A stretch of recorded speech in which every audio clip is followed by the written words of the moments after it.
네, 오늘은 창세기 24장입니다. 이삭의 결혼.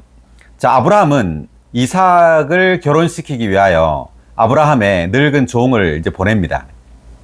자, 이 이삭의 아내인 이 리브가를 찾아서 이제 데려오는 이 문제에 있어서 우리가 봐야 할 것은 아브라함이 하나님의 그 마음의 갈망을 관심했다는 것을 우리가 보아야 합니다. 아멘. 자, 우리가 아브라함이라면 우리는 그리스도인의 생활을 하면서 우리의 갈망 또한 우리가 그분의 신부, 그분의 아내가 되는 것이어야 합니다. 왜냐하면 하나님의 마음의 그 갈망이 바로 그분의 아내를 얻는 것이기 때문이에요. 아멘. 자, 이것을 위하여 아브라함은 이렇게 아브라함의 늙은 종을 이제 보내고 그리고 끝내는 이제 리브가를 이제 데리고 오게 되는데 여기에 신성한 삼일성이 함께 이제 협력하고 있습니다. 즉 신성한 삼일성, 아버지, 아들, 그 영이 그 아들의 신부 또는 아내를 얻기 위하여 함께 협력하고 있다는 거죠. 자, 이것을 창세기 24장에서 아주 놀라운 그림으로 우리에게 보여주고 있습니다. 아멘. 자, 아브라함은 아버지 하나님을 상징하고요. 그리고 그 이삭은 아들 하나님. 그리고 아브라함의 종은 성령, 그 영을 상징합니다. 이렇게 신성한 삼일성이 협력해서 아들의 아내를 이제 얻기 위하여 이렇게 협력하고 있습니다.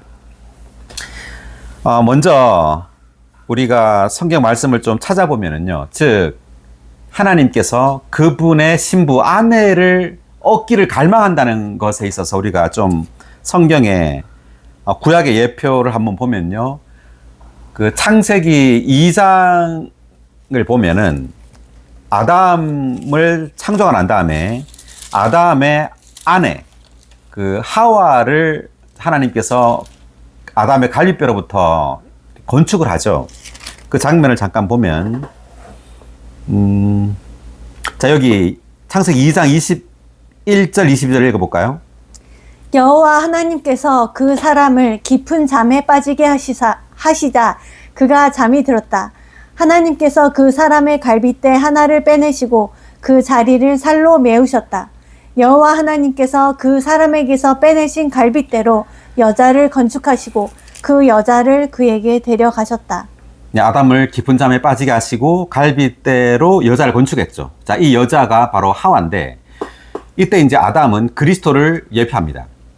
그리고 아담의 그 깊은 잠은 그리스도의 십자가에 못 박혀 죽으심을 상징하고 있고요. 이렇게 죽음과 부활을 통하여 이제 이 부활 생명인 갈빗대가 여자, 이 여자는 교회를 예표하죠. 그래서 이 갈빗대, 부활 생명에 의해서 교회가 건축된다는 것을 지금 계시하고 있는 겁니다. 그러니까 하나님은 다만 사람을 구원해서 천당으로 데려가는 것이 목적이 아니라 사람을 그분의 아내가 되게 하는 거예요. 아멘. 자, 이것은 굉장한 계시입니다. 자, 구원받은 우리는 다만 구원을 받아서 영원한 생명을 얻어서 하늘나라로 가서 영원히 사는 것이 아니라 우리가 바로 그분의 아내가 되는 거예요. 아멘. 하나님의 아내, 하나님의 아내로서 이제 영원히 하나님과 사람은 영원한 우주적인 부부로서 영원히 함께 살 겁니다. 아멘. 할렐루야. 아멘. 네, 이것이 하나님의 마음의 갈망입니다. 자, 그리고 룻기가 바로 또 다른 예표인데 룻기에서 보아스와 룻이 결혼을 하게 되죠. 보아스는 그리스도를 상징하고 그리고 룻은 교회를 상징합니다. 자, 이렇게 이 두 사람이 결혼하여 함께 사는 것, 이것이 바로 또 다른 예표예요. 그리스도와 교회가 이제 결혼 생활을 한다는 거죠. 결혼을 하게 된다는 말입니다. 그리고 또 하나의 신약의 그 구절을 보면 요한복음 3장 29절을 볼까요?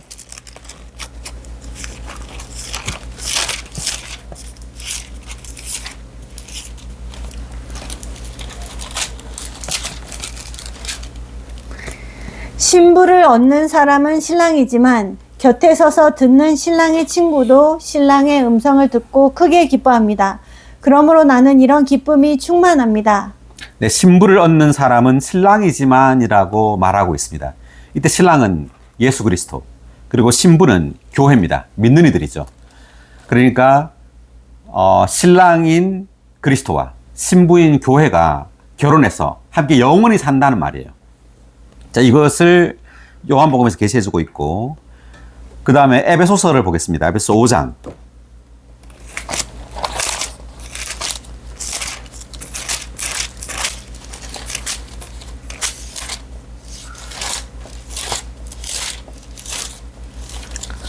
에베소서 5장인데요. 5장, 자, 27절, 28절 볼까요?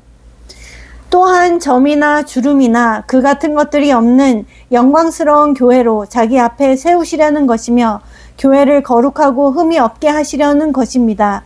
이와 같이 남편들도 자기 아내를 자기 몸처럼 사랑해야 합니다.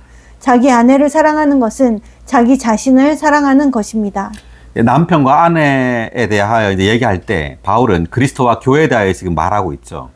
그리고 31, 32절을 보면 그러므로 남자는 부모를 떠나 아내와 합하여 그 둘이 한 몸이 되어야 합니다. 이게 창세기에 있는 말이죠. 아담과 하와에 대해서 하는 말. 그리고 이 비밀이 위대합니다. 나는 그리스도와 교회를 가리켜 말하는 것입니다. 즉 아담과 하와가 그리스도와 교회를 예표한다고 바울이 지금 말하고 있어요. 그러니까 아담과 하와가 그리스도와 교회로서 이제 남편과 아내로서 영원히 함께 하나로서 함께 산다는 말이죠. 한 몸이 되어서.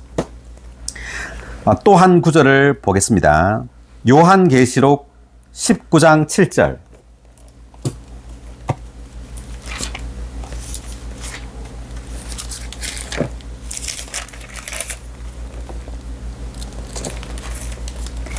우리가 기뻐하고 크게 기뻐하며 그분께 영광을 돌립시다. 왜냐하면 어린 양의 결혼날이 다가왔고 그분의 아내도 자신을 준비하였기 때문입니다. 네, 어린 양의 결혼날. 그러니까 어린 양은 예수 그리스도죠. 예수 그리스도가 지금 결혼을 한단 말이에요. 굉장히 이게 신성한 사상이죠. 신성한 계시입니다. 어린 양이신 그리스도가 결혼을 하다니. 누구와? 교회와 결혼하는 겁니다. 우리와 결혼하는 거예요. 믿는 이들과. 그래서 결혼날이 다가왔고 그분의 아내도 자신을 준비했다. 이 아내가 바로 교회죠. 믿는 이들입니다. 자, 그리고 마지막으로 요한계시록 21장 2절. 또 내가 보니 거룩한 성 새 예루살렘이 하늘에서 하나님에게서 내려오는데 남편을 위하여 단장한 신부로 준비되어 있었습니다. 새 예루살렘. 자, 거룩한 성 이 새 예루살렘이 바로 신부라고 말하고 있습니다. 하늘에서 하나님에게서 내려오는데 남편을 위하여 단장한 신부라고 말하죠. 자, 남편은 바로 예수 그리스도 또는 하나님 자신이시고 신부는 교회입니다. 이 교회가 바로 새 예루살렘으로 최종 완결되는 거죠. 그래서 이 새 예루살렘이 신부라고 지금 말하고 있습니다. 자, 그러므로 우리 믿는 이들은 다만 구원을 받은 사람들일 뿐만 아니라 이 구원받은 사람들이 하나님의 신부 또는 아내예요. 굉장히 놀라운 계시입니다. 아멘. 네, 하나님이 남편이요, 우리 믿는 이들은 아내로서 영원히 하나입니다. 아멘. 남편과 아내는 하나죠. 한 몸입니다. 자, 이것이 바로 신성한 계시예요. 또한 신성한 로맨스입니다. 하나님과 사람이 이러한 사랑의 관계 안에 남편과 아내로서의 관계를 가지고 있다는 것을 우리는 반드시 알아야 합니다. 아멘. 그러므로 우리는 다만 하늘에 계신 하나님께 경배할 뿐만 아니라 우리의 남편이신 하나님, 남편이신 그리스도를 사랑해야 합니다. 아멘. 아내로서, 신부로서 그분을 사랑해야죠. 그래서 우리는 매일 이렇게 기도할 필요가 있어요. 오 주님, 당신을 사랑합니다. 제 온 마음을 다하여 주님을 사랑합니다. 주여, 당신의 사랑에 의해서 저는 당신을 사랑합니다. 오늘도 주여, 당신의 사랑으로 인하여 저는 주님과 똑같이 변화되고 있습니다.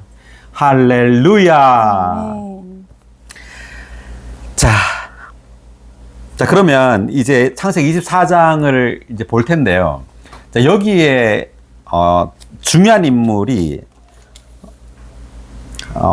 하나, 둘, 셋, 넷, 다섯, 여섯 인물이 나옵니다. 아브라함이 나오고요. 그 다음 아브라함의 종, 그 다음 리브가 아내, 그 다음 리브가의 오빠 라반, 그 라반의 아버지인 부두엘이 나오죠. 그리고 이삭. 이런 여섯 인물의 특징을 우리가 잘 알아야 합니다.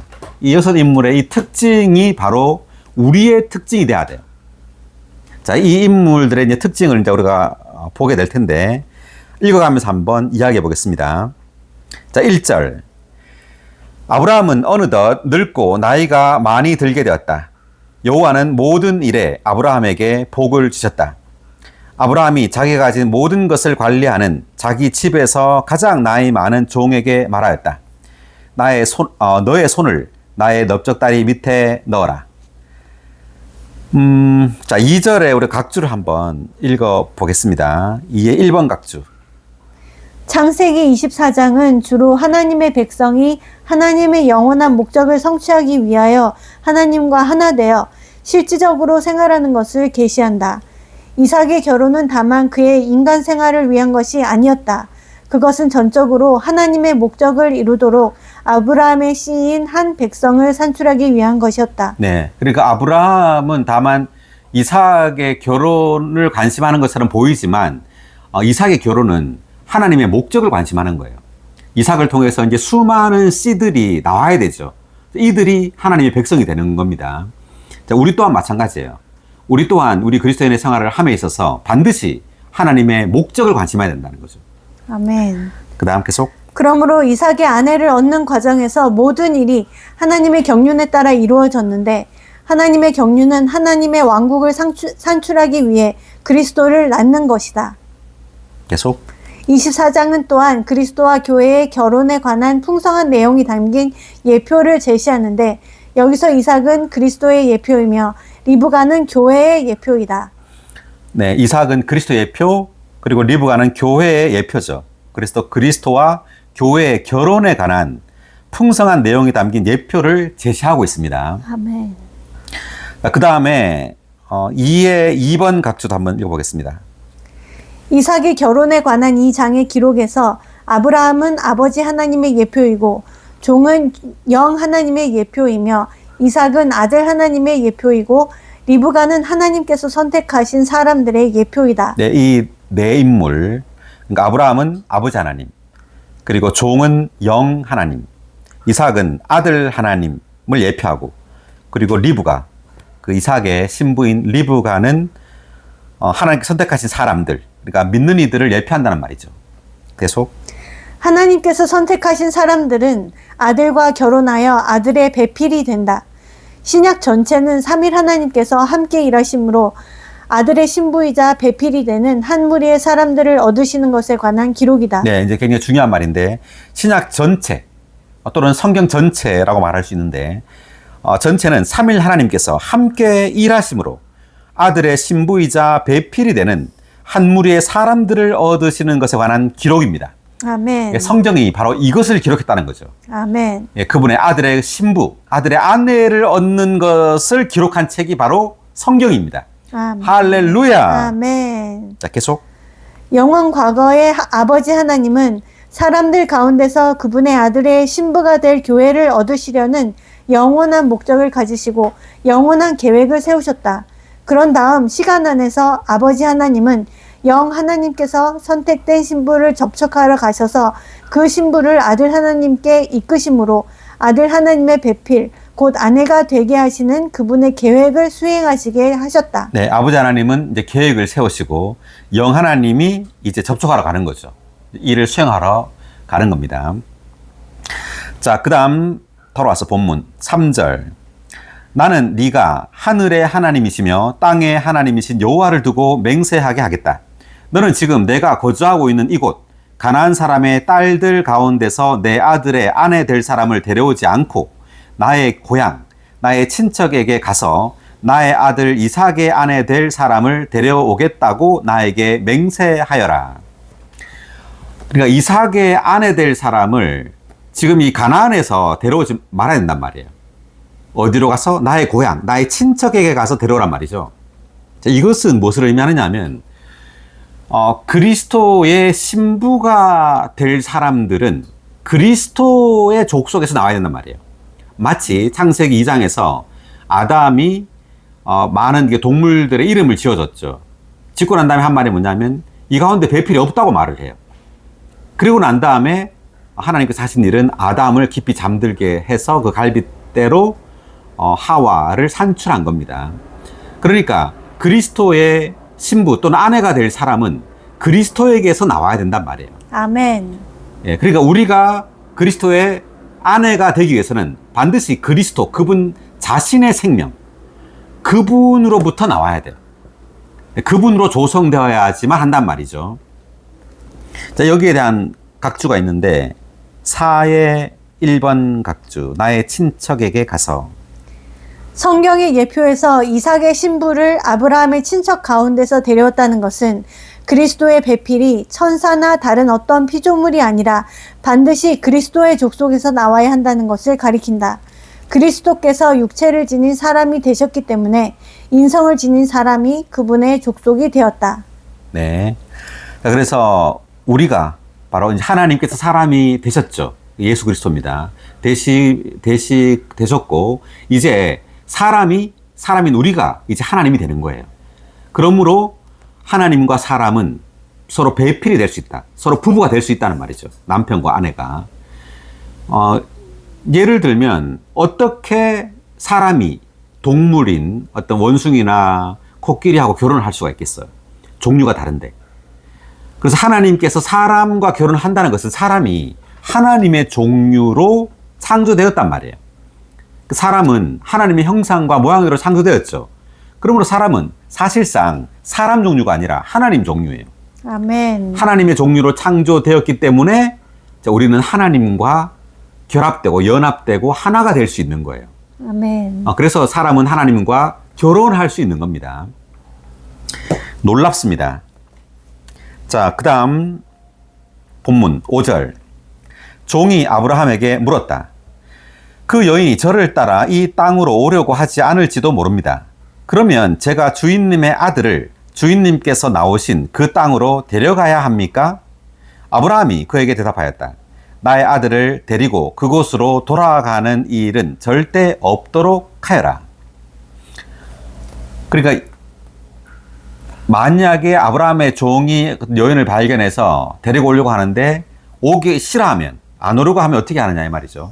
그러면 아들을, 이삭을 주인님께서 나오신 그 우르 땅으로 데려가야 합니까?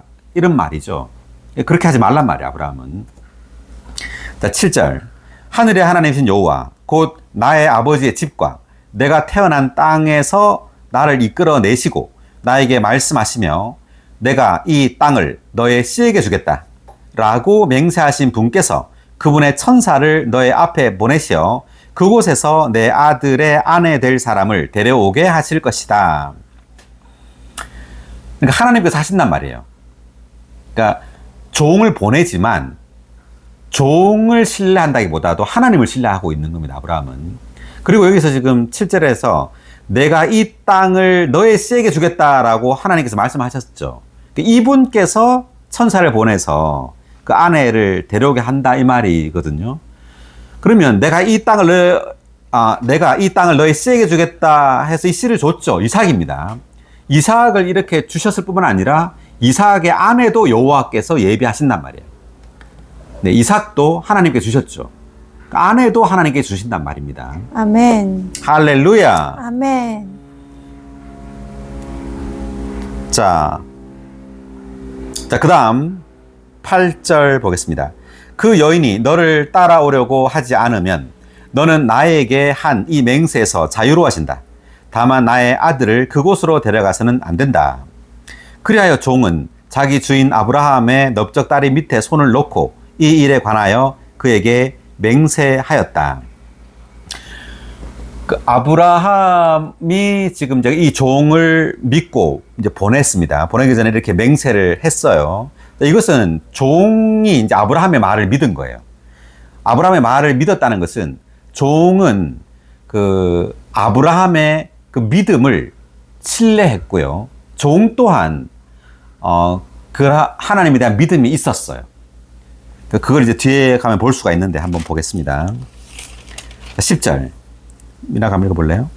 그 종은 주인의 낙타 가운데 10마리를 이끌고 주인이 준 온갖 좋은 것을 가지고서 길을 떠나 아람 나하라임으로 가서 나홀이 사는 성에 도착하였다. 그러니까 종이 낙타 몇 마리를 끌고 갔죠? 10마리. 네, 10마리를 가져갔습니다. 그 낙타 10마리. 그 낙타는 사막을 여행하는데 운송수단으로, 교통수단으로 쓰였어요, 고대에. 그 낙타를 한번 알아보니까요. 낙타가 등에 혹이 있죠. 혹이 하나 있는 게 있고 2개 있는 게 있대요. 근데 이 혹에 그 지방과 어떤 수분이 저장돼 있답니다. 그래서 낙타는 이러한 어떤 사막 기후, 무더운 어떤 그런 곳에서도 잘 견딜 수가 있고요. 또한 사막은 밤에 춥잖아요. 추위에도 아주 강하답니다, 낙타가. 그리고 모래 바람, 강한 햇빛, 이런데 아주 강해요, 이 낙타가. 그리고 발도 넓고 둥글고 이래가지고 모래 위를 걷기에 아주 잘 돼 있답니다, 이 몸의 구조가. 그리고 낙타 10마리를 끌고 간 그 이유는 뭐냐면, 한면으로는 지금 이 아브라함이 살던 곳이 그 헤브론, 그 사라를 장사한 곳이 헤브론이에요. 헤브론에 계속해서 아브라함이 있다가, 또는 글쎄요, 헤브론 전에 부엘사바에 살았죠. 부엘사바에서 갔을 수도 있고 헤브론에서 출발했을 수도 있는데, 어쨌든 헤브론에서 출발했다면 어디까지 갔냐 하면 여기가 하란이라는 지명까지 갔답니다. 거기에 살고 있었대요, 이 리브가가. 한 북쪽으로, 그러니까 헤브론에서 하란까지 북쪽으로 한 800km 된답니다. 그러니까 하루 이틀만 간 거리가 아니에요. 낙타를 타고 한 달 정도는 이제 걸렸을 것이다, 이렇게 봅니다. 그렇기 때문에 낙타 10마리가 필요했어요. 오랜 시간 여행을 해야 했고요. 또 여기에 많은 짐을 가지고 가야 되겠죠. 낙타에 싣고. 그리고 낙타에 또 많은 어떤 보물들, 그 리브가와 리브가의 가족에 줄 보물들도 싣고 갔습니다. 그리고 낙타가 이제 10마리나 있었다는 것은 부의 상징이기도 했답니다, 고대. 부자일수록 이런 낙타가 많았대요. 그러니까 아브라함이 부자였다는 말이죠. 자, 이제 나홀에 사는 성에 도착했어요. 나홀은 이제 아브라함의 형제죠.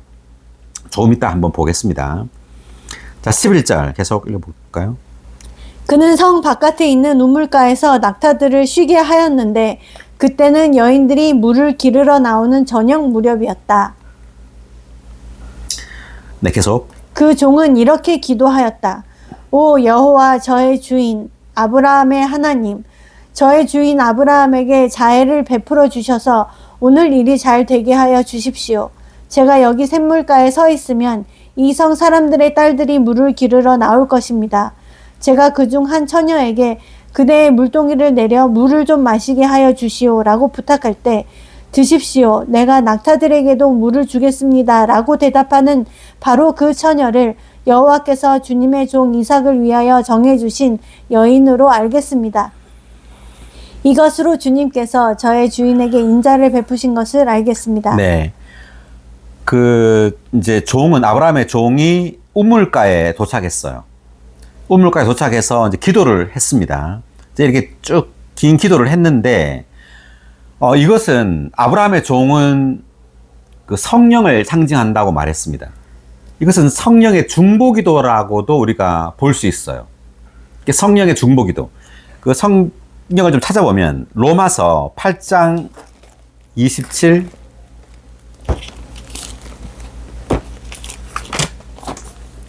28절.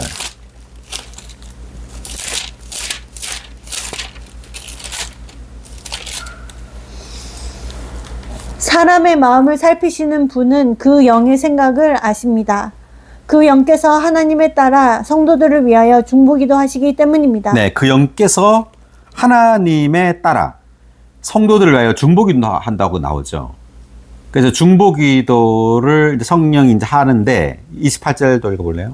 또한 우리는 하나님을 사랑하는 사람들, 곧 그분의 목적에 따라 부름받은 사람들에게는 모든 것이 협력함으로써 선이 이루어진다는 것을 압니다. 그러니까 성령의 중보기도가 있고, 그리고 여기에 하나님을 사랑하는 사람들, 그분의 목적에 따라 부름받은 사람들에게는 모든 것이 협력함으로써 선이 이루어진다, 이렇게 말하죠. 그러니까 중보기도를 통해서 모든 일들과 사건들이 발생하는 거예요. 발생함으로 정확히 하나님의 목적이 이루어진단 말이죠. 아멘. 그래서 지금 아브라함의 종이 기도를 했습니다.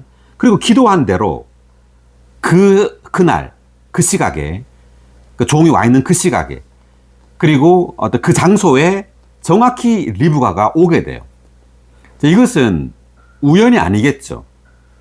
그러니까 이 성경에 이렇게 기록되어 있다는 것은 이것은 우연이 아니라 아브라함의 종이 어떤 종의 기도가 이러한 역할, 이러한 효력이 있었단 말이에요. 중보기도가. 그래서 중보기도에 따라서 모든 환경이, 모든 것이 협력하여서 선을 이루고 있는 거예요. 그죠? 네, 그래서 지금 이제 그렇게 그 기도를 마치자마자 이제 리브가가 오게 되는데, 그 전에 이제 하나 더 보면, 여기가 지금 리브가를 만난 곳이 우물가입니다. 그 요한복음 4장에도 이제 우물가에서 예수님께서 그 여인을 만나는 장면이 나오는데, 요한복음 4장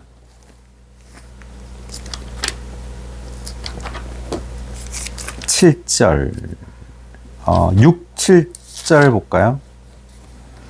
거기에 야곱의 우물이 있었다. 예수님께서 여행에 지치시어 우물가에 그대로 앉으셨는데 때는 제6시쯤이었다. 한 사마리아 여인이 물을 기르러 오자 예수님께서 그 여인에게 마실 물을 좀 주십시오라고 하셨다. 네, 유사하죠. 그 아브라함의 종도 우물가에 왔고, 그리고 이제 우물물을 좀 마시게 해달라고 말을 했어요. 아브라함의 종도. 근데 예수님도 지금 이렇게 야곱의 우물에 와가지고 그 사마리아 여인에게 마실 물을 좀 달라고 이렇게 말을 하죠. 그러니까 예수님 여기 오신 이유는 이 여인을 구원하기 위해서입니다. 그리고 이 예수님 그분 자신이 또한 이 여인의 목마름을 해결하는 그러한 생수라는 것을 계시하고 있어요. 네. 마찬가지로 창세기 24장에서도 이제 이 아브라함의 종은 이제 우물가로 왔어요. 자, 와가지고 이제 이런 기도, 그러니까, 네, 왔고, 그 다음 15절을 읽어보실래요? 그가 기도를 끝내기도 전에 아브라함의 형제 나홀의 아내인 밀가의 아들 부두엘에서 태어난 리브가가 어깨에 물동이를 얹고 나왔다. 네, 그가 기도를 끝내기도 전에 리브가가 왔죠. 자, 이것은 그러니까 이러한 중보기도가 어떤 효력이 있어요. 그러니까 우리가 그리스도의 중보기도와 함께 기도해야 한다는 말이에요.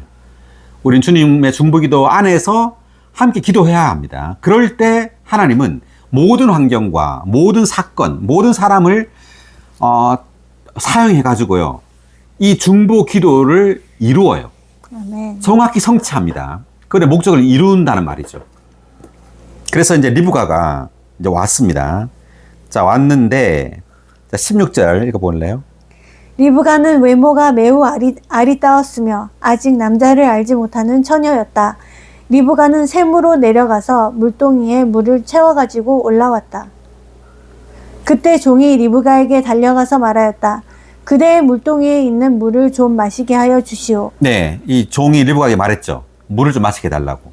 자, 그랬더니 18절. 그러자 리브가가 어르신 드십시오라고 말하며 얼른 물동이를 내려 손에 받쳐 들고서 종에게 마시게 하였다. 네, 종에 마시게 했습니다. 그리고 리브가는 그 종에게 물을 마시게 한 다음에 말하였다.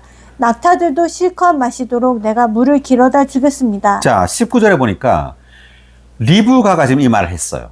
낙타들도 실컷 마시도록 내가 물을 길어다 주겠습니다. 그러니까 종은 낙타들에게도 물을 달라고 주라고 말을 하지 않았어요. 하지 않았는데도 리브가가 스스로 이렇게 말을 한 거예요. 아브라함의 종의 이 기도처럼 그렇게 기도를 했죠. 마시게 해 주십시오라고 부탁할 때 내가 낙타들에게도 물을 주겠습니다라고 대답하는 바로 그 처녀를 정해주신 여인으로 알겠다 이렇게 말했습니다. 그대로 지금 리브가가 한 거예요. 네. 그래서 여기에서 이제 리브가의 어떤 특징을 보면은요, 리브가는 아주 친절했죠.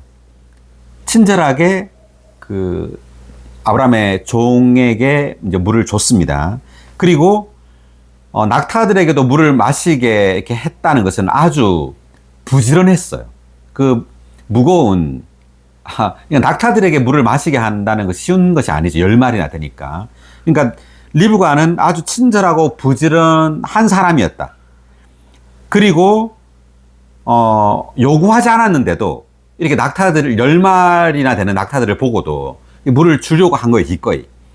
자, 이것은 아주 단순했다는 것을 의미합니다. 단순한 사람만이 관대하다 이런 말이 있죠.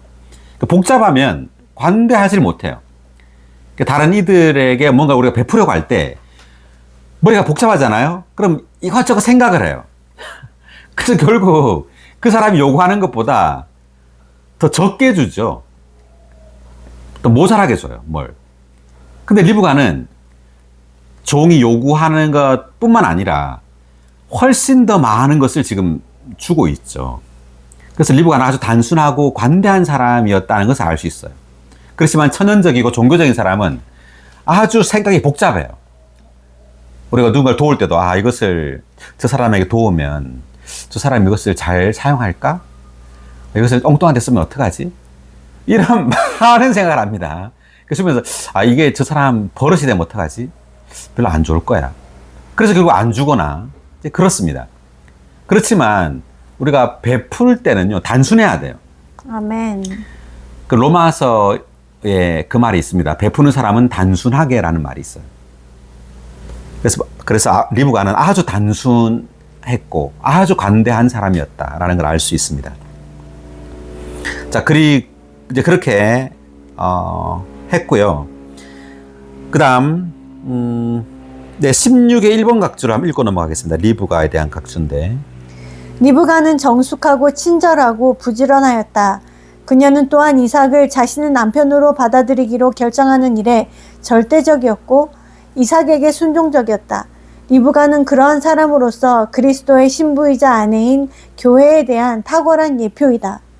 그러니까 교회가 우리인데 믿는 이들이 어떠해야 하는지를 지금 리브가를 통해 우리가 볼 수 있죠.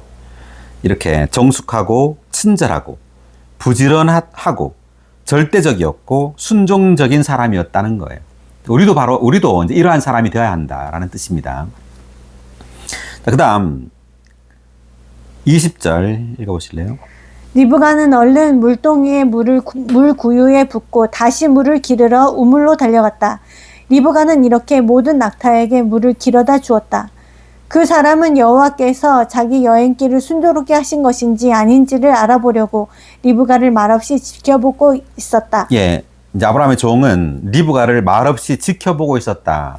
그러니까 뭘 지켜보고 있었느냐 하면 낙타들에게 물을 지금 주고 있죠. 끝까지 지금 주는지를 본 것 같아요. 그러니까 이제 이것을 제가 말한 이유는 우리가 누군가를 목양하거나 어떤 섬길 때요, 신실해야 되죠. 말만 해놓고는 안 할 수 있어요. 뭐 간다 그래 놓고 안 간다 그럴 수 있고, 끝까지 돌보지 않을 수 있어요. 낙타 10마리인데 끝까지 이 물을 길어서 힘들지만, 물을 깃고 왔다 갔다 이렇게 주기가 힘들지만 끝까지 낙타 10마리에게 물을 다 준 거예요. 그걸 이제 아브라함의 종이 이제 지켜봤다는 거죠. 그럴 때 리브가는 아주 신실하고 또 책임감 있고 자신의 말한 것을 끝까지 이렇게 지키는 사람이구나라는 것을 지켜봤을 거예요, 아마. 우리도 주님의 일을 할 때 또는 뭐 가정생활에서나 직장생활에서나 이렇게 리브가처럼 책임 있게 또 신실하게 자기가 맡은 어떤 일들을 끝까지 이렇게 해야 되겠죠. 뭐 말만 해놓고 이렇게 하지 않는다거나 그래서는 안 되고요. 자, 하여튼 어쨌든 그 리브가를 말없이 지켜보고 있었다라고 말했고, 자, 22절. 낙타들이 물을 다 마시고 나자 그 사람은 무게가 반세겔 나가는 금 코걸이 하나와 무게가 10세겔 나가는 금 팔찌 2개를 주면서 말하였다. 네. 이제 낙타들이 물을 다 마시고 나자 이렇게 말했죠. 낙타들이 끝까지 물을 10마리가 다 마시는 걸 본 거예요, 끝까지. 그리고 난 다음에 이제 금 코걸이 그리고 금 팔찌를 줬네요. 자, 좋은데 금 코걸이는 반세겔이고 금 팔찌는 10세겔이라고 했어요. 이제 반세겔이라는 것은 미리 맛본다는 것을 의미합니다. 그러니까 반이라는 것이 나머지 반이 남았단 말이죠. 그래서 우리가 지금 이 시간 안에서 주님 오시기 전에는 미리 맛보는 거예요.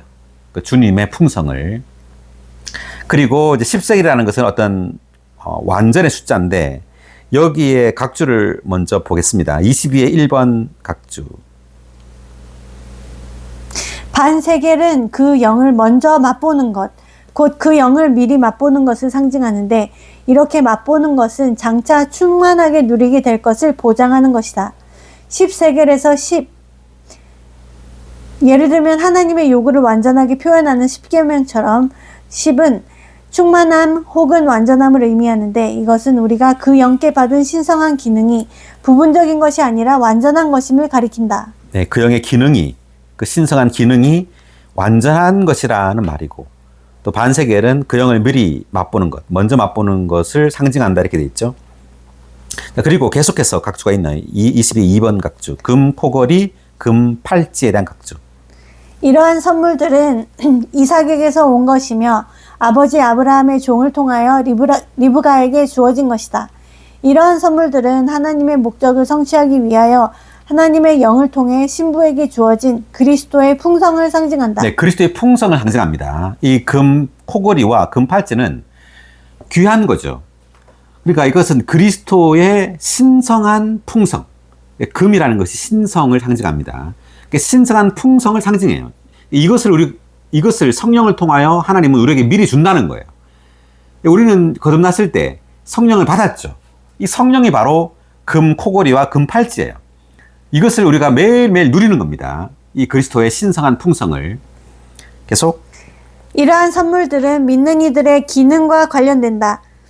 금은 신성한 본성을 상징하고 코걸이와 팔찌는 그 영의 초기의 선물을 상징하는데 그 영의 초기의 선물은 바로 그 영 자신이다. 그 영은 우리 위에 찍힌 도장이시고 보증이시며 우리의 영원한 몫이신 하나님을 미리 맛볼 수 있게 해주시는 분이시다. 네, 그 영, The Spirit. 주님은 죽고 부활하여 뭐가 되셨죠? 생명 주시는 영. 네, 생명 주시는 영. Life Giving Spirit이 되셨어요.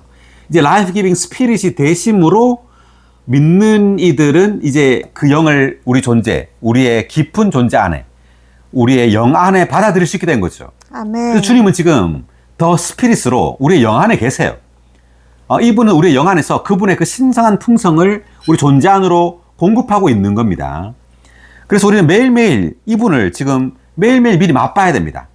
매일매일 우리는 하나님을 맛봐야 돼요. 아멘. 할렐루야. 아멘. 그 다음. 코의 기능은 냄새를 맡는 것이다. 영적으로 말하면 리브가의 코에 코걸이가 걸린 것은 리브가의 냄새 맡는 기능이 신성한 본성에 붙잡혔다는 것을 상징한다. 금 코걸이. 코는 이제 냄새를 맡는 거죠. 그러니까 우리가 외적으로 이것이 옳아 보이고 성경적인 것처럼 보인다 할지라도 이것은 하나님께 속하지 않은 것일 수 있어요. 오히려 내적으로 냄새를 맡는 것이 더 정확합니다. 아멘. 이제 예를 들어서 우유가 있어요. 겉으로 보기에는 우유가 멀쩡합니다. 그렇지만 냄새를 맡을 때 상했다는 걸 알 수 있죠. 상했을 때. 마찬가지로 우리가 바깥으로 보는 것이 정확한 것이 아니라요. 냄새 맡는 것이 더 정확해요. 아멘. 그래서 금코걸이라는 것은 이 신성이 냄새를 맡는다는 거예요. 우리 안에 하나님의 그 신성한 본성이 많아지면 많아질수록 우리의 냄새 맡는 그 기능이 더 섬세하고 더 예민해져요. 그래서 이것이 하나님께 속한 것인지 아닌지, 생명에 속한 것인지 죽음에 속한 것인지가 더 분명해진다는 말입니다. 아멘. 이것이 바로 냄새 맡는 그 기능, 코걸이, 금코걸이가 의미하는 겁니다. 계속. 손은 일을 하기 위한 것이다. 리브가의 손목에 팔찌가 끼워진 것은 그리스도의 몸 안에서 봉사하기 위하여 신성한 기능을 받아들이는 것을 상징한다. 네, 금 팔찌는 이제 손인데 손에 팔찌를 끼운단 말은 이제 이게 금이죠. 이 금은 하나님의 그 신성한 본성을 상징해요. 그러니까 하나님 자신을 상징합니다. 그러니까 이 하나님께서 우리에게 더해지면 더해질수록 우리는 하나님의 일을 할 수가 있어요. 더 많이. 그 기능이 더 풍성해진단 말이에요. 자, 그런 말이고요. 자, 그 다음 계속 읽어볼까요? 23절. 그대는 누구의 딸이시오? 나에게 말해주시오. 그대의 아버지 집에 우리가 묵을 방이 있겠소? 리브가가 그에게 대답하였다. 나는 밀가가 나홀에게 낳아준 아들인 부두엘의 딸입니다. 자, 리브가가 말했습니다. 이제 자신이 이제 누구의 딸인지를 말하는데, 여기 한번 제가 그림을 그렸는데요. 데라가 이제 아브라함, 나홀, 보이나요? 아브라함, 아홀, 하란, 이 세 아들을 낳습니다. 낳았는데, 이제 아브라함의 아들 이삭, 야곱, 이렇게 12아들 이렇게 낳았죠. 나홀은 아들 부두엘을 낳아요. 부두엘이 라반과 리브가를 낳고, 그러니까 리브가의 오빠가 이제 라반이고, 이제 라반에게 두 딸이 있었죠. 레아와 라헬. 그리고 하란은 밀가와 롯을 낳습니다. 밀가는 딸이에요. 롯은 아들인데, 여기 보니까 그 밀가가 나홀에게 낳아준이라고 말하죠. 24절에 보니까.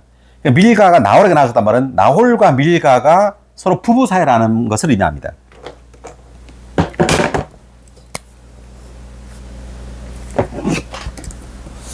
자, 이렇게 둘이 이제 결혼을 한 거예요. 이렇게 결혼을. 그래서 둘이서 사이에서 태어난 아들이 누구란 말이에요? 부두엘. 예, 부두엘이란 말이죠. 부두엘을 낳은 겁니다. 이렇게 부두엘을 아들을 낳았어요. 이게 부두엘의 딸이란 말이죠. 리브가가 지금. 이런 말입니다. 이게.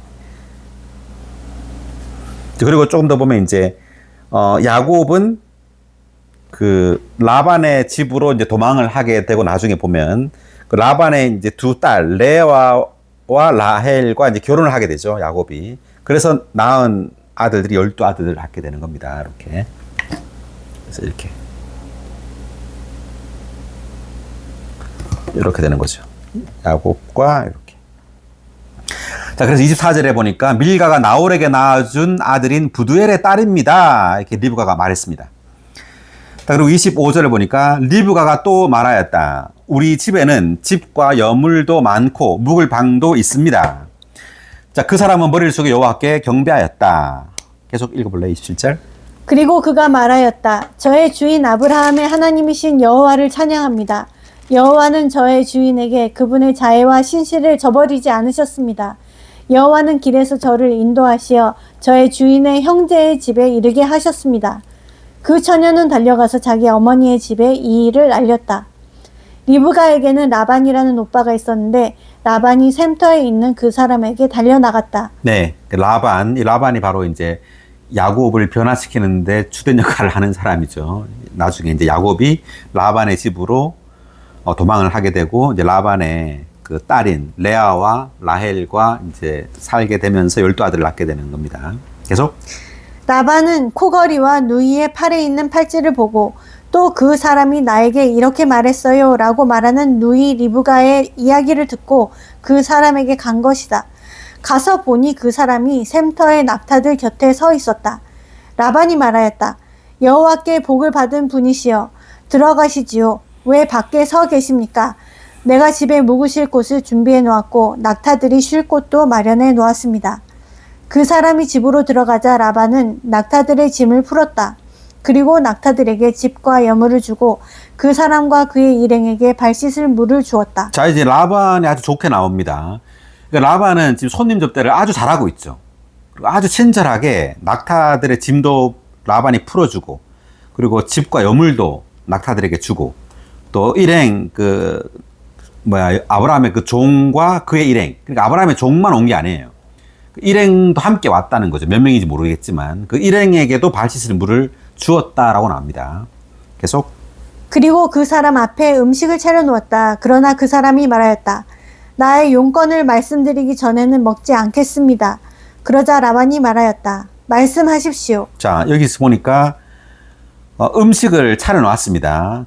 그랬더니 음식을 안 먹고 말하기를 아브라함의 종이 나의 용건을 말씀드리기 전에는 먹지 않겠다 이렇게 말했어요. 자, 이것은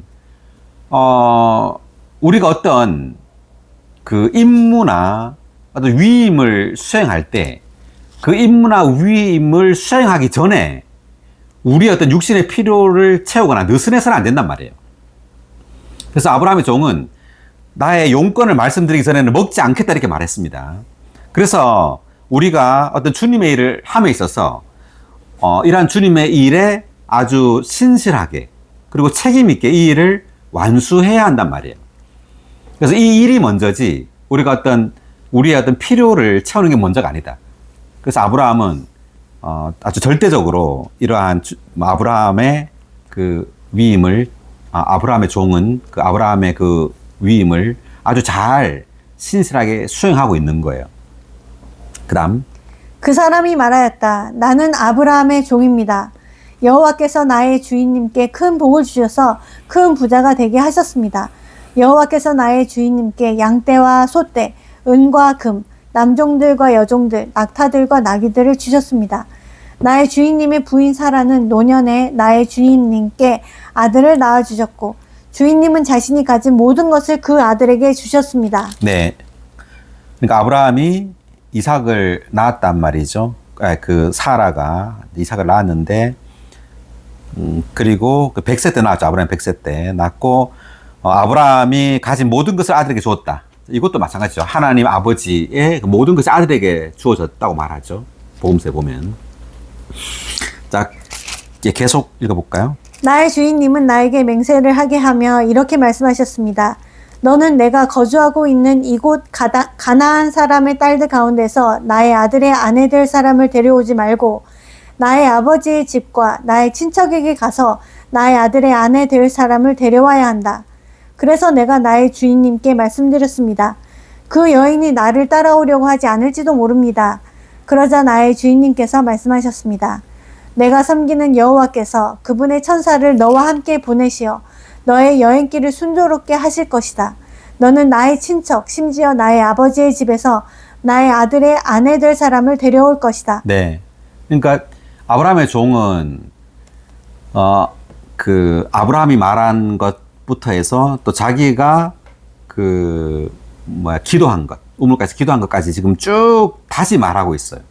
이것을 왜 말했느냐면 이것이 여호와 하나님께로부터 이 일이 지금 시작되고 이 일이 수행되고 있다는 것을 말하고 싶은 겁니다. 이 모든 것이 여호와 하나님께서 나온 것이라는 것을 말하고 싶은 거예요. 아멘. 그래서 쭉 이제 그런 말이고요. 자, 그 다음 여기 쭉 내려가 가지고 48절 읽어볼까요? 나는 머리를 숙여 여호와께 경배하고 나의 주인 아브라함의 하나님이신 여호와를 찬양하였습니다. 여호와는 나의 주인님의 아들이 주인님의 동생의 딸을 아내로 얻을 수 있도록 나를 바른 길로 인도하여 주셨습니다.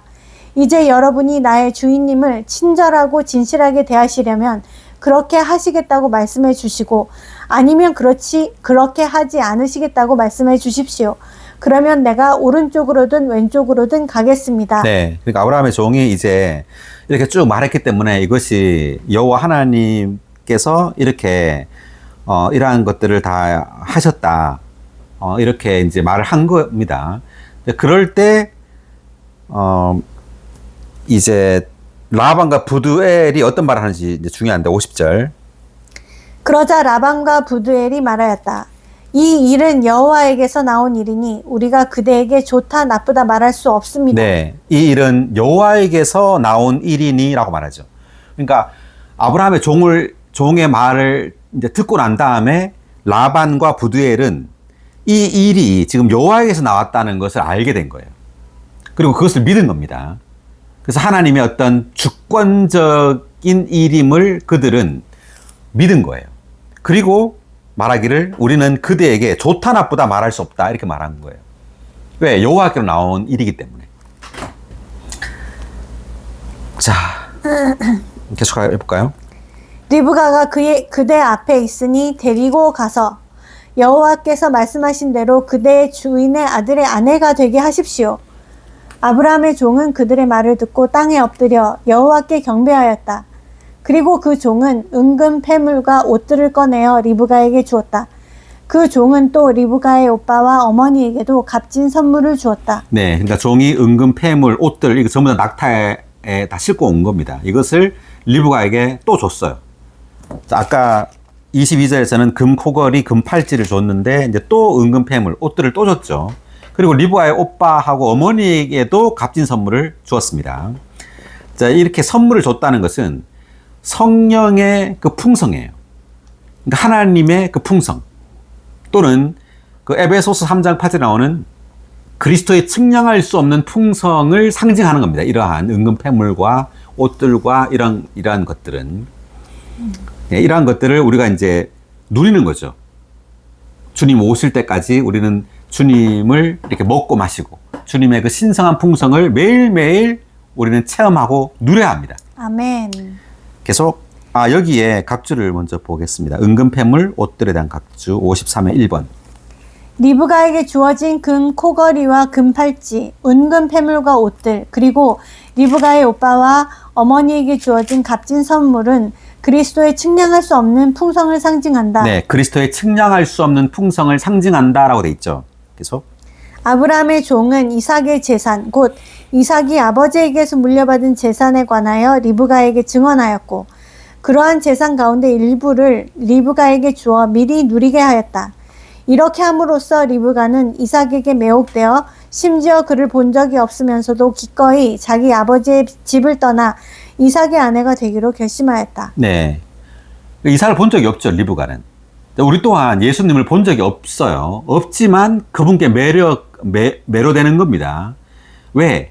그 성령의 풍성, 그리스도의 측량할 수 없는 그 풍성을 누림으로 우리는 그분께 매료되는 거예요.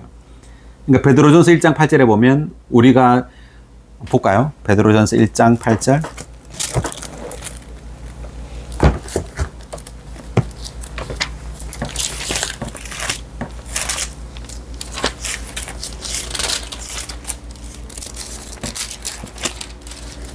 여러분은 예수 그리스도를 뵌 적이 없으면서도 사랑합니다. 지금도 그분을 뵙지 못하지만 그분을 믿으면서 말할 수 없는 기쁨과 영광이 가득 찬 기쁨으로 즐거워하며 여러분은 예수 그리스도를 뵌 적이 없으면서도 사랑합니다 라고 말합니다. 베드로가. 예수 그리스도를 우리가 눈으로 본 적이 없어요. 없지만 사랑하는 그 이유는 뭐냐 하면 우리의 믿음을 통해서 그분을 접촉하고 그분을 누리기 때문입니다. 그분을 체험하기 때문에 그리스도의 풍성을 우리가 체험하고 누리기 때문에 그분을 사랑하는 거예요. 아멘. 네. 자, 여기까지 읽어보고요. 이제 그 다음부터는 각자 읽어보시고요. 자, 그 다음 54절. 그 후에 종과 그의 일행은 먹고 마셨으며 그곳에서 밤을 지냈다. 아침에 모두가 일어났을 때 그 종이 말하였다. 나의 주인님께 돌아가게 하여 주십시오. 리브가의 오빠와 어머니가 말하였다. 이 아이가 단 며칠이라도 열흘 정도만이라도 우리와 함께 있게 하여 주십시오. 그런 다음에 가십시오. 그러니까 아브라함의 종은 거기서 하룻밤을 지냈습니다. 그 다음 날에 이제 가야 된단 말이죠. 주인님께. 그러니까 리브가의 오빠하고 어머니가 말하기를 열흘 정도 더 있다가 하라 말이에요. 그러니까 아브라함의 종은 안 된단 말이죠. 지금 가야 된단 말입니다. 간단하게 말하면. 계속. 그 종이 그들에게 말하였다. 여호와께서 나의 여행길을 순조롭게 하셨으니 내가 지체하지 않게 하여 주십시오. 내가 주인님께 갈 수 있도록 나를 보내주시기 바랍니다. 네, 지금 가야 된단 말이고 계속. 그러자 그들이 말하였다. 그 아이를 불러 직접 물어봅시다. 자, 그렇다면 리브가 당사자한테 물어보자는 말이죠. 그러니까 그들이 리브가를 불러서 이 사람과 같이 가겠느냐라고 묻자 리브가가 대답하였다. 가겠습니다. 그러니까 리브가는 지금 보세요. 이 사람과 같이 가겠느냐라고 물었어요. 근데 리브가의 대답은 간단해요. 가겠습니다라고 말했습니다. 뭐 여러 가지 뭐 물어본 게 아니죠. 어머니 생각은 어떻습니까? 또는 아버지 생각은 어떻습니까? 이게 아니라 자기의 어떤 의견을 가지고 강하게 말한 거예요. 가겠습니다. 이렇게. 우리도 또한 이래야 합니다. 절대적이어야 돼요. 그러니까 주님을 따르는 데 있어서 우리는 절대적이어야 되죠. 망설이지 말고 가겠습니다. 자, 이사야 6장 8절도 볼까요?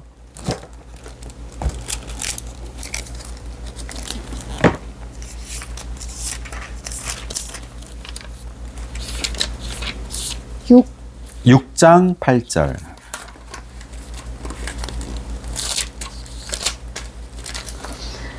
그때 나는 주님께서 말씀하시는 음성을 들었다. 내가 누구를 보내랴? 누가 우리를 위해 가랴? 내가 아뢰었다. 제가 여기 있습니다. 저를 보내주십시오. 네. 내가 누구를 보내랴? 누가 우리를 위해 가랴? 그랬더니 제가 여기 있습니다. 저를 보내주십시오.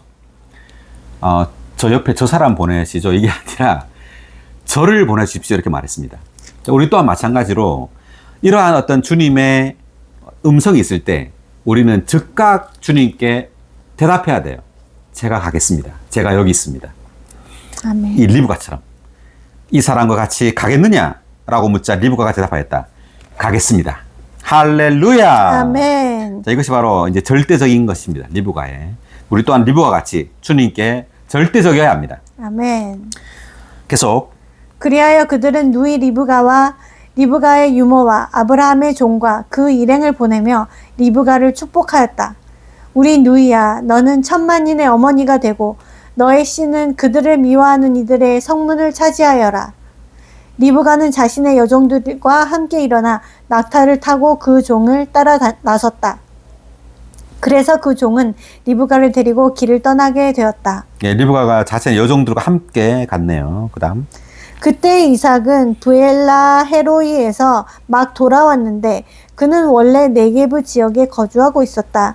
저녁 무렵 이삭이 묵상을 하려고 들에 나갔다가 눈을 들어보니 낙타들이 오고 있었다. 네. 그 이삭이 묵상을 하려고 들에 나갔다. 이렇게 나왔는데, 묵상을 했다. 이 말은, 어떤 기도를 했다라고도 볼 수 있고요. 이제 리브가를 기다리고 있었다라고도 생각할 수 있는데, 우리가 이제 주님에 대해서도 마찬가지로 우리가 기도를 하면서 또 주님 오심을 기다릴 수 있겠죠. 그 다음. 리브가가 눈을 들어 이삭을 보고서 즉시 낙타에서 내려 그 종에게 말하였다. 우리를 맞으러 들에서 걸어오는 저 사람은 누구입니까? 그 종이 대답하였다. 나의 주인입니다. 그러자 리브가는 너울을 꺼내서 자신을 가렸다. 자, 리브가는 너울을 꺼내서 자신을 가렸다라고 하는데 왜 가렸느냐? 가리했다라는 것이 이게 순종을 의미합니다. 그러니까 우리는 주님의 신부 아내로서 그리스도에게 순종해야 한단 말이에요. 네. 네. 그 다음.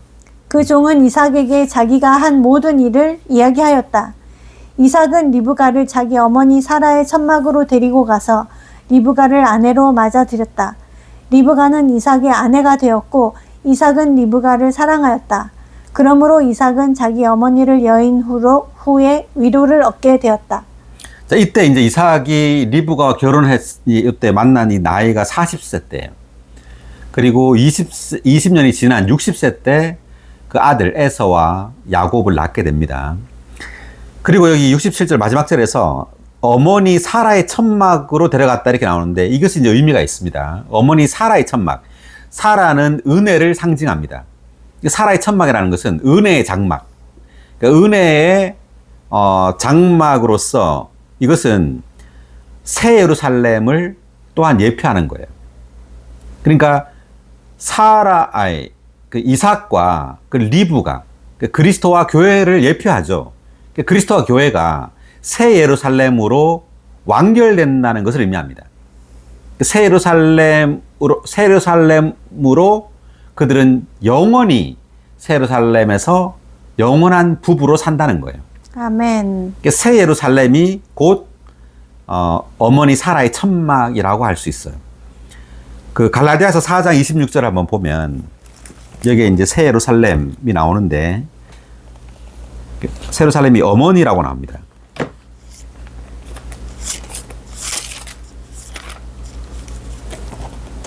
(4장 26절) 그러나 위에 있는 예루살렘은 자유가 있는 여자 곧 우리의 어머니입니다. 네, 그러니까 위에 있는 예루살렘, 이게 새 예루살렘입니다. 새 예루살렘은 자유가 있는 여자, 이게 사라죠. 그 지금 창세기에 사라, 곧 우리의 어머니입니다. 라고 나와요. 그러니까 이때 어머니, 여기도 이제 사라를 어머니 사라의 천막으로 데려간다 이렇게 나왔죠. 그러니까 어머니라는 말은 뭐냐면 어머니가 이제 은혜를 상징하고 이 은혜에 의해서 우리는 태어났죠. 그렇기 때문에 어머니라고 하는 거예요. 은혜에서 태어났기 때문에. 그래서 많은 어떤 이단들은 여기 또 어머니라는 말을 보고는 하나님 아버지만 있을 뿐 아니라 하나님 어머니도 있다. 막 이렇게 말도 안 되는 말을 하고 있어요. 그런 것이 아니라 이때 어머니는 은혜를 말합니다. 은혜에 의해서 우리가 태어난 거예요. 그러니까 우리는 은혜에서 태어난 아들들이죠. 한면으로 세루살렘은 어머니이기도 하고요. 은혜이기도 하고 또한 아들들이기도 해요. 아들들로 구성된 어머니. 이렇게 말할 수 있어요. 세루살렘은. 뭐라고요? 아들들로 구성된 어머니. 네, 아들들로 구성된 어머니라고 말할 수 있는데 여기 각주를 보겠습니다. 26의 1번 각주. 그 갈라디아서. 위에 있는 예루살렘은 결국 새 하늘과 새 땅에 있는 새 예루살렘이 될 것이며 이 새 예루살렘은 약속의 언약과 관련된다. 위에 있는 예루살렘은 신약의 믿는 이들의 어머니이며 믿는 이들은 율법 아래 있는 노예들이 아니라 은혜 아래 있는 아들들이다. 네, 믿는 이들은 은혜 아래 있는 아들들이다 이렇게 나왔죠. 계속. 신약의 믿는 이들인 우리는 모두 위에 있는 예루살렘에게서 태어났으며 장차 새 하늘과 새 땅에서 새 예루살렘 안에 있게 될 것이다. 네. 그러니까 한면으로 우리는 어머니에게서 태어났다. 새 예루살렘에서 태어났다. 이 말은 은혜에게서 태어났다라는 말이에요. 우리는 은혜를 주를 믿음으로 우리는 은혜를 받은 거죠. 은혜가 바로 또 주 예수님이시고 주 예수님이 또 더 스피릿 그 영이시고 또 그 영에 의해서 우리는 주님의 수많은 아들들이 되었습니다. 아멘. 자, 그래서 여기 창세기 마지막 67절에서 어머니 사라의 천막으로 데려갔다는 말이 이제 결국 새 예루살렘에서 영원한 결혼 생활을 하게 될 것이다. 이런 뜻입니다. 자, 여기 각주를 읽어보고 마치겠습니다. 67의 1번 각주. 아브라함의 아들 이삭은 아무 일도 하지 않고 신부를 맞아들였다. 이것은 모든 일을 아버지께서 계획하시고 그 영께서 성취하신다는 것을 가리킨다.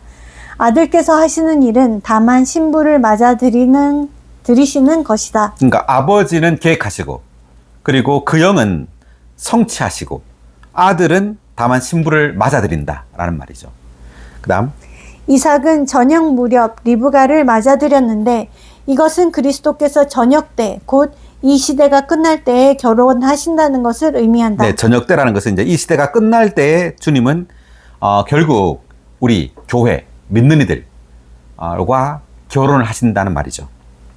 이삭은 자신의 어머니 사라의 천막으로 리브가를 데리고 갔으며 또한 리브가를 사랑하였다. 이것은 그리스도께서 은혜 안에서 그리고 사랑 안에서 그분의 신부를 맞아들이신다는 것을 의미한다. 이삭은 리브가와 결혼한 후 위로를 얻었고 만족하였다. 마찬가지로 그리스도는 결혼하시는 날 만족하신다. 할렐루야. 아멘. 놀랍습니다. 그래서 결국 창세기 24장에서 이제 그리스도의 결혼으로, 이삭의 결혼으로 마치게 돼요. 성경도 마찬가지죠. 성경도 그리스도의 결혼, 어린 양의 그 결혼으로 마치게 됩니다. 아멘. 네, 이 최종 결론이 바로 새 예루살렘이죠. 할렐루야. 아멘. 놀랍습니다. 네, 오늘 창세기 24장 여기까지 하겠습니다. 수고하셨습니다.